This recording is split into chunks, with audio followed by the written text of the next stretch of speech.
What's going on, guys? We are back and it is frigid cold outside, so I'm a little extra bundled up today, but I've got a pretty big project that I think is going to warm us up a little bit just because there's a lot of moving pieces here. So if you didn't know by the title of the video, we're working on the truck today, and the truck is getting a pretty sweet upgrade. Now, I am a firm believer that if you own a truck, one of the first upgrades that you need to make is a tonneau cover. For me, I've had this cloth or fabric tonneau cover on the truck since about the week after I bought it. Obviously, it's not very secure, so if anyone really wanted to, they're in there. But all that said, I haven't had any issues. I am, however, excited for our upgrade today because instead of this tonneau cover, we have the brand new OpenRoad truck camper shell.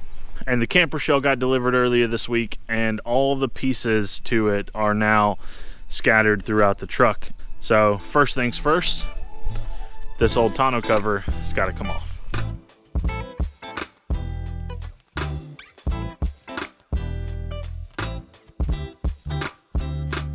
Now, as you can see, we have a couple of pieces to the truck cap in the bed. I've got a couple of pieces in the back seat.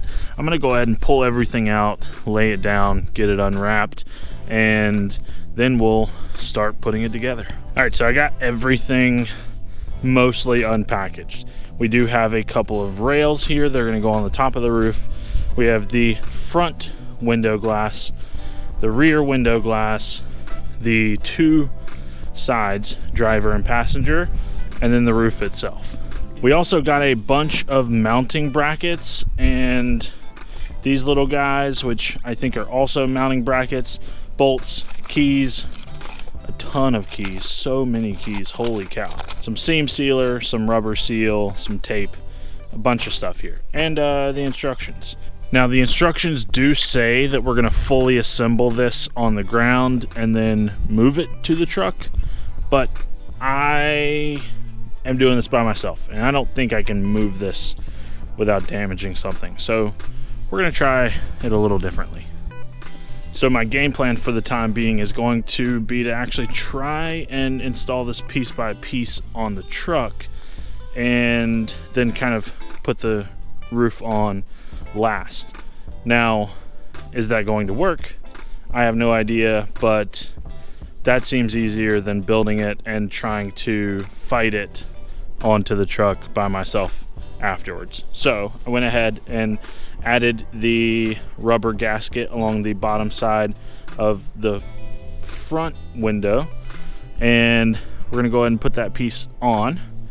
Then I'll grab one of the sides and we'll try and line up all the bolts.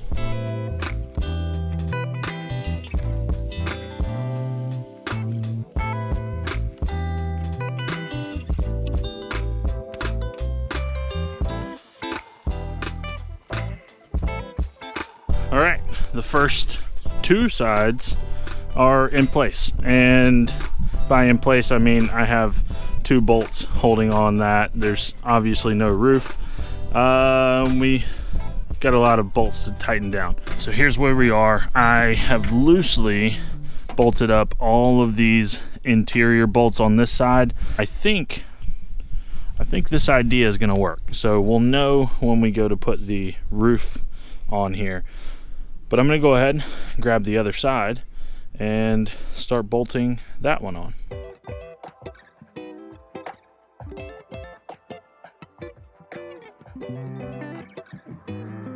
OpenRoad did also send a bunch of seam sealer, and the instructions only mention using it on the bolts on the roof. However, I think it probably would have been a good idea to run a bead of seam sealer on where each of these panels come together. Because I've already gotten to where I'm at, I'm not going to do that. I may go back and run a bead on the inside of that after it tightens down. Hopefully just the tightness of that keeps it waterproof. But we'll find out, and obviously I'll let you know if that's something you should do when we test out how the weather impacts this thing. And with three sides done, I think now it's probably a good time to put the roof on just so that it's easier to get into the back of the truck here. To put the roof on, we've got to put these rails on the roof, and then the roof should just plop down just like so. And like clockwork, Chris is here, and now we get to do the roof. So we're gonna put the roof on, then the rails. The rails have bolts that come through all of these top holes, and that's what holds this whole thing together.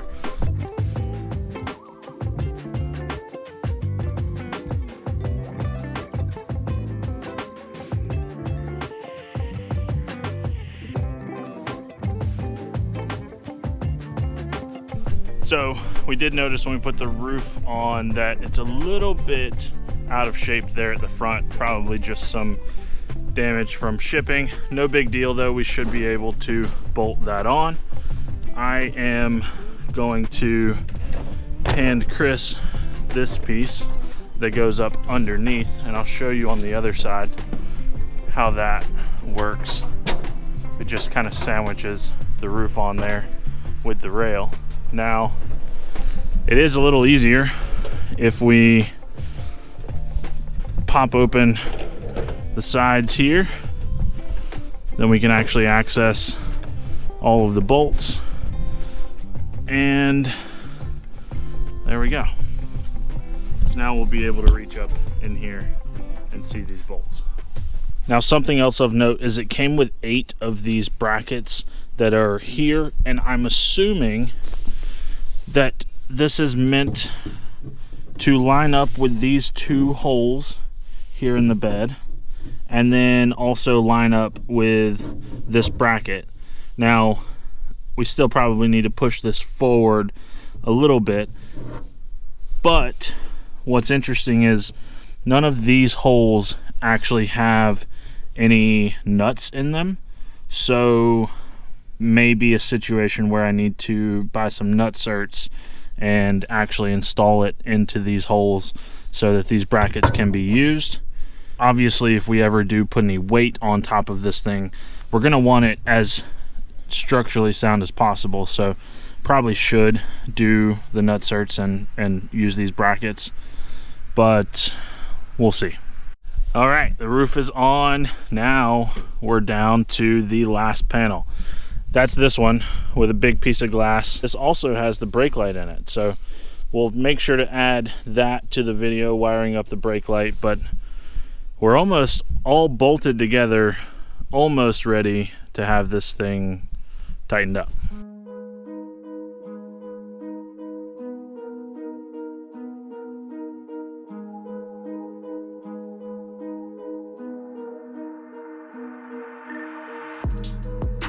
Okay, so we got the camper all bolted down. As you guys can see, we ended up using these flange adapters that are here to bolt it to the actual bed itself. The zigzag shaped adapters, these guys, I think they would be useful if I was planning on hauling a bunch of weight on here, but for now I'm not, so odds of me needing them I think are pretty slim. But the camper's on and it's super sturdy. Now we've got to wire up this third brake light. And to do that, I'm going to pull the tail light off of here.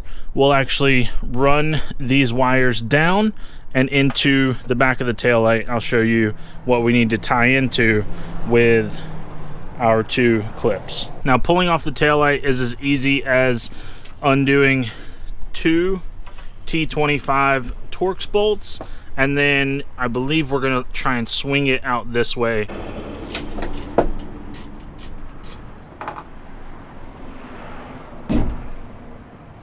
Now with the light off, it's kind of just hanging here. We need to figure out which of these are going to function as our brake light, power, and ground. Now, as you guys can see, we have the third brake light wired up. Let me show you how I did it. It is as easy as matching red with black over here on this driver's side tail light. So black wire is going to be our ground. That goes to the black wire on the provided brake light wiring. And then red wire is our power. That is also red on the provided wiring. Now, if you guys can see, I routed this wire up through here, through this hole right here in the back of the bed. Now when we get the taillight back into position, I can actually tie all of this up out of the way and we'll be good to go. Now one thing I did end up doing is adding in the seam sealer on any of these joints and the roof where these two pieces come together. And I should have filmed it, but I didn't. I was actually on top of the roof doing that. This thing's pretty sturdy, so no doubt in my mind that it would be good for holding a rooftop tent and a couple of passengers up on the roof. I need to double check the actual weight estimate that it says that it can take, but absolutely no concern when I climbed up there. Now, as for the features, you have an external molly panel on both sides, as well as an internal molly panel and gas struts on all of the gull wing doors, as well as the rear door. OpenRoad does also make some storage bins to go inside of these windows. I believe that may be something that we do in the future, at least on one side, so that I can keep more things stored and off of the floor of the bed of the truck. You also have the rails up top, so you can strap down cargo or bolt up some kind of rooftop tent or whatever it may be. And you have a nifty little step right here built in as well. Now for me, it's been about a month since I did the install. I'm just now finishing up these pieces, but so far in this month, it's been pretty solid. I've had no complaints. It actually has been tested, believe it or not. And you can see right here,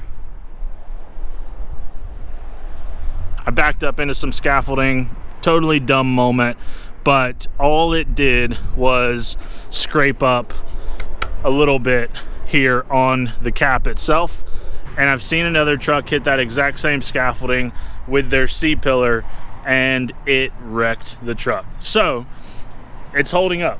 One thing I've noticed that is potentially a little bit annoying for some people is that anytime I have had to open the tailgate on my truck, because of the thickness of this rubber gasket, it tends to want to fold under, and so therefore I have had to close the tailgate first and then come back. As you can see, it keeps it nice and sealed there on the bottom.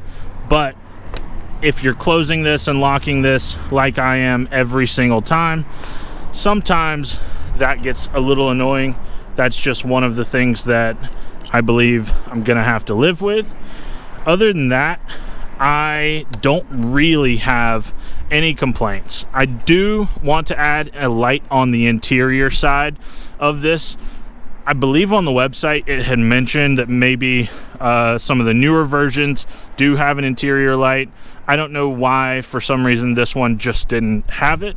But nevertheless, I do think it would be beneficial to have a light on the inside of the truck camper. And so I'm definitely going to add something. I'll probably end up calling the guys at Baja Designs and seeing if we can get something for that. A huge thank you to OpenRoad for sending out the truck camper for me to check out. If you guys want to check it out for yourself, there's a link down in the description. It's got all the info that you need. And when you buy it, make sure you come back here and hopefully this install video helps you. Thank you guys so much for watching. I've got a ton of other Ram videos as well as Jeep videos on the channel. Subscribe if you haven't already, and I'll see you guys in the next one.